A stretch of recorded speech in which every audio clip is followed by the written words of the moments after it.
خطبہ نمبر 226 آپ علیہ السلام کے خطبے کا ایک حصہ جس میں دنیا سے نفرت دلائی گئی ہے۔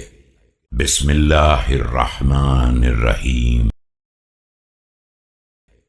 دار بالبلاء محفوفة وبالغدر معروفة لا تدوم أحوالها ولا يسلم نزالها، أحوال مختلفة وتارات متصرفة، العيش فيها مذموم والأمان منها معدوم۔ یہ ایک ایسا گھر ہے جو بلاؤں میں گھرا ہوا ہے اور اپنی خداری میں مشہور ہے، نہ اس کے حالات کو دوام ہے اور نہ اس میں نازل ہونے والوں کے لیے سلامتی ہے۔ اس کے حالات مختلف اور اس کے اطوار بدلنے والے ہیں۔ اس میں پرکیف زندگی قابل مذمت ہے اور اس میں امن و امان کا دور دور تک پتہ نہیں ہے۔ وإنما أهلها فيها أغراض مستهدفة ترميهم بسهامها وتفنيهم بحمامها، واعلموا عباد الله أنكم وما أنتم فيه من هذه الدنيا على سبيل من قد مضى قبلكم۔ اس کے باشندے وہ نشانے ہیں جن پر دنیا اپنے تیر چلاتی رہتی ہے اور اپنی مدت کے سہارے انہیں فنا کے گھاٹ اتارتی رہتی ہے۔ بندگان خدا، یاد رکھو اس دنیا میں تم اور جو کچھ تمہارے پاس ہے سب کا وہی راستہ ہے جس پر پہلے والے چل چکے ہیں۔ ممن كان أطول منكم أعمارا وأعمر ديارا وأبعد آثارا، أصبحت أصواتهم هامدة ورياحهم راكدة وأجسادهم بالية وديارهم خالية وآثارهم عافية۔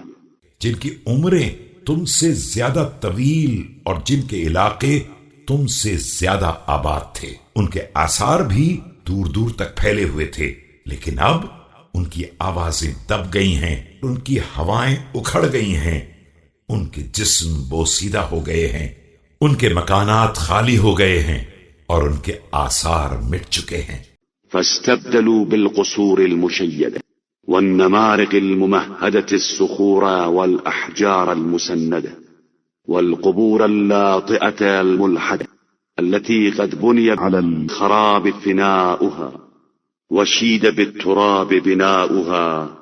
وہ مستحکم قلعوں اور بچھی ہوئی مسندوں کو پتھروں اور چنی ہوئی سلوں اور زمین کے اندر لحد والی قبروں میں تبدیل کر چکے ہیں، جن کے صحنوں کی بنیاد تباہی پر قائم ہے اور جن کی عمارت مٹی سے مضبوط ہو گئی ہے۔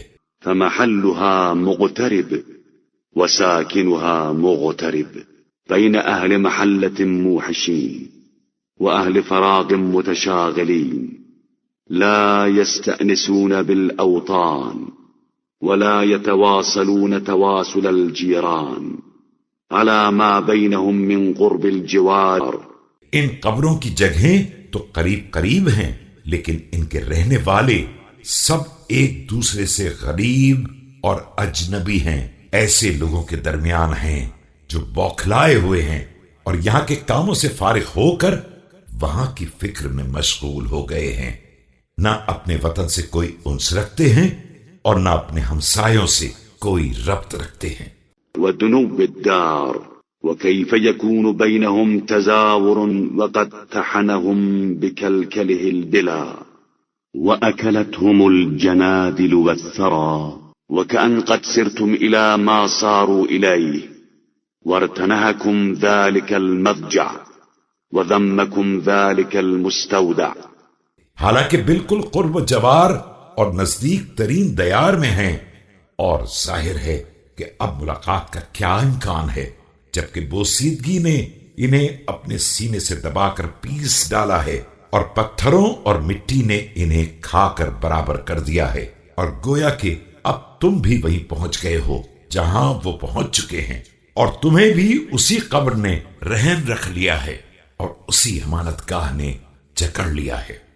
فكيف بكم لو تناهت بكم الأمور وبعثرت القبور، هنالك تبلو كل نفس ما أسلفت وردوا إلى الله مولاهم الحق وضل عنهم ما كانوا يفترون۔ سوچو اس وقت کیا ہوگا جب تمہارے تمام معاملات آخری حد کو پہنچ جائیں گے اور دوبارہ قبروں سے نکال لیا جائے گا۔ اس وقت ہر نفس اپنے اعمال کا خود محاسبہ کرے گا اور سب کو مالک برحق کی طرف پلٹا دیا جائے گا، اور کسی کی کوئی افترا پردازی کام آنے والی نہ ہوگی۔